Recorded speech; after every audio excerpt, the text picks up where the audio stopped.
Hello नमस्कार साथियों, कैसे आप लोग? ऐसा आप लोग अच्छे होंगे फ्रेंड्स। मैं आपका दोस्त एमके इंजीनियर।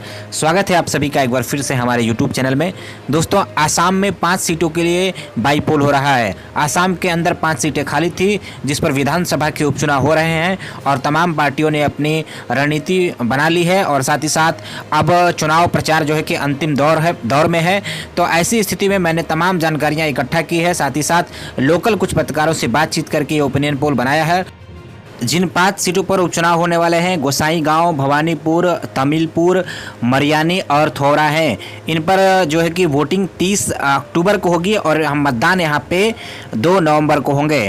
तो चलिए, अगर हम गठबंधन की बात करें तो गठबंधन में यूपी, पीएल और भारतीय जनता पार्टी एक साथ है, यानी एनडीए जो उनका गठबंधन है वो तो एकजुट है। लेकिन वहीं अगर हम कांग्रेस गठबंधन जो विधानसभा में बना था, कांग्रेस का, एआईयूडीएफ का और बीपीएफ का, वो गठबंधन इस बार एकजुट नहीं है, बल्कि आमने सामने ये कई सीटों पर विधानसभा में लड़ रहे हैं।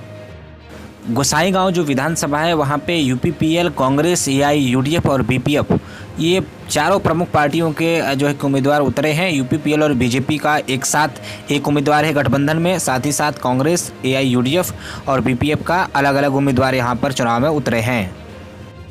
भवानीपुर की बात करें तो भवानीपुर में बीजेपी, कांग्रेस और एआईयूडीएफ के उम्मीदवार एक दूसरे के सामने हैं। वहीं तमुलपुर की बात करें तो तमुलपुर में यूपी, पीएल और कांग्रेस के बीच में टक्कर होगी।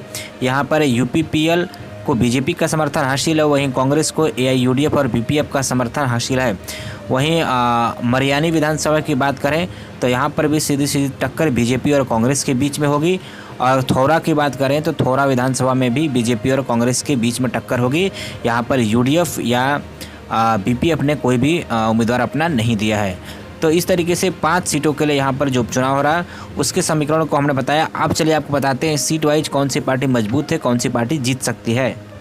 सबसे पहली सीट है गोसाईगांव, और गोसाईगांव सीट की अगर यहाँ पर हम बात करें तो यहाँ पे जो सीधी टक्कर होगी यूपी, पीएल और बीपीएफ के बीच में। और इस समय की जो स्थिति है उसमें यूपी, पीएल मजबूत स्थिति में है। ये सीट बीपीएल से यूपी, पीएल छीन सकती है, यानी गोसाईगांव सीट पर यूपी, पीएल जीत सकती है। नेक्स्ट हम अगली सीट की बात करें तो अगली सीट है भवानीपुर, और यहाँ पर बीजेपी, कांग्रेस और एआईयूडीएफ तीनों आमने सामने हैं। और भवानीपुर की बात करें तो भवानीपुर में एआईयूडीएफ जो है कि मजबूत स्थिति में है और एआईयूडीएफ जो है कि भवानीपुर की सीट जीत सकता है। वहीं हम अगली सीट की बात करें तो अगली सीट है तमुलपुर की।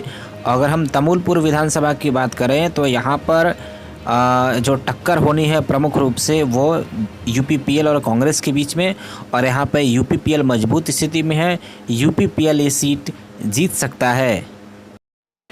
अगले सीट की बात करें तो अगली सीट है मरियानी, और मरियानी सीट की अगर हम बात करें तो यहाँ पर जो टक्कर कांग्रेस और बीजेपी के बीच में है, और ये सीट जो है कि कांग्रेस पार्टी जीत सकती है। अगले विधानसभा की बात करें तो अगली विधानसभा है थौरा, और थौरा विधानसभा में बीजेपी और कांग्रेस के बीच में सीधी टक्कर है। लेकिन वर्तमान में यहाँ पे भारतीय जनता पार्टी मजबूत स्थिति में है और भारतीय जनता पार्टी ये सीट जीत सकती है। तो इन 5 सीटों की बात करें तो इन 5 सीटों में 3 सीटों पर भारतीय जनता पार्टी और उसके गठबंधन के उम्मीदवार जीत सकते हैं, और 2 सीट पर कांग्रेस और उसके सहयोगी यूडीएफ को जीतने की संभावना है।